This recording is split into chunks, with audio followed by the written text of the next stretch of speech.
സിസ്റ്ററിൻ്റെ ഇത് തേർഡ് പാർട്ടാണ്. നമ്മളാണെങ്കിൽ അത്യാവശ്യത്തിന് ഫോൺ വിളിക്കുകയാണ്.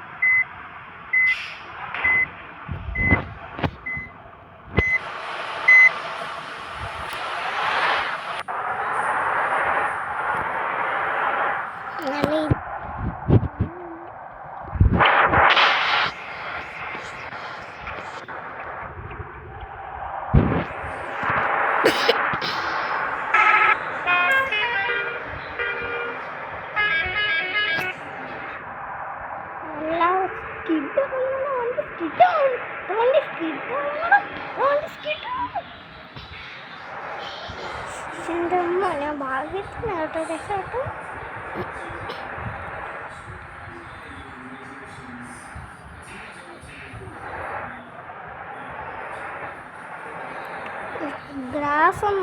ഗ്ലാസ്സിൽ കൂടെ വെട്ടമുള്ള കാണത്തില്ല.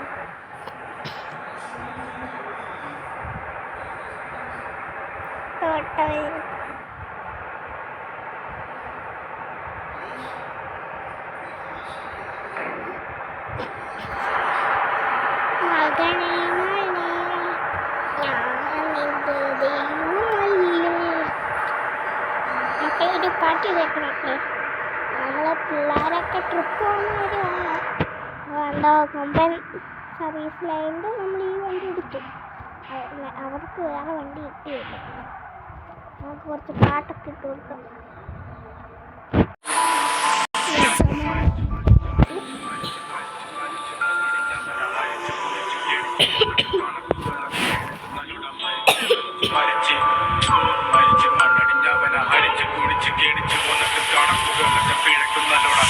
പഠിച്ചു പാടം ഇനിയൊരിക്കലുമാകില്ലൊരു ഭാരം പോയങ്ങ് ചാവുന്നതാണല്ലോ ഭേദം. ഞാനൊക്കെ ചത്ത ആർക്കെന്ത് ഛേദം. അവന്റെ കാര്യം ആയുസൊടുങ്ങുമ്പോൾ 1000 പേരും 1000 നാവുകൾ ആയുധമാകും. അതിൽ ഞാനൊരു കാർത്തികനാകും. തനിക്ക് താനും ഓരക്ക് തൂണും ആരക്കം പാച്ചിലിനൊടുക്കമാകും. അടക്കം പറച്ചിലൊക്കെ എന്നെ പ്രാകും. പതുക്കെ പതുക്കെ എല്ലാരും പോകും. ഓരോന്നും കൊഴിഞ്ഞു പോകും. പുറകിൽ പോണ പോക്കിലൊരു കൂവും. മുഖത ആഴക്കടല് പോലാകും. ഈ കഥ തീരുന്ന വരെയും നോവും. ഭാരങ്ങൾ ചുമക്കുവാനായി വിധിക്കപ്പെട്ടവന. പല വഴിയിൽ ചതിക്കപ്പെട്ടവൻ. വിവിധ തരത്തിൽ ഒതുക്കപ്പെട്ടവന. അനുഭവത്തിൽ ഒതുക്കം വന്നവൻ. മടുപ്പ് കൊണ്ടവൻ ഉടുത്ത തുണി കൊണ്ടുണ്ടാക്കിയ കുടുംബ അതിന്റെ കിടന്ന് പെടച്ച് മരിച്ചു കഴിഞ്ഞാൽ എല്ലാരും മറക്ക്. കഴുത്തറക്കാൻ കൈമുറിക്കാൻ എന്റെ ഉള്ളിൻ്റെ കുത്തുമ്പല്ലി. ഞാൻ ഓളം തല്ലുമ്പോൾ ആടിയുലഞ്ഞി ഒഴുകി നടന്ന കുത്തുമ്പല്ലി. അന്നലറി വിളിച്ച പൊരുത്തനുമില്ലെന്നറിഞ്ഞപ്പോ ഞാൻ രണ്ടായി. നല്ലൊരു നാളെയെ കാത്തിരുന്നപ്പോൾ ഇന്നത്തെ ദിവസം കാണാണ്ടായി. എല്ലാവനും വന്ന് വിലയിരുത്തുന്ന കാണും. സ്വയം ദ്രോഹി സ്വയം എന്നെ തന്നെ ഇല്ലാണ്ടായി. രക്തം കൊണ്ട് ഞാൻ എഴുതിയ വരി ചന്ദനം മണക്കില്ല. കരുത്ത ക്ഷത്രിയനല്ല ശക്തനല്ലെന്ന സങ്കടം എനിക്കില്ല.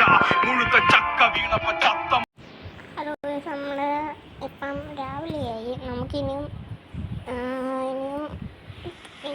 കുറച്ച് ദൂരം കൂടെ ഉള്ളൂ. നമുക്ക് കഴിച്ചിട്ട് പോകും. അപ്പം ഇന്നത്തെ ഒരു ഇത്രേ ഉള്ളൂ.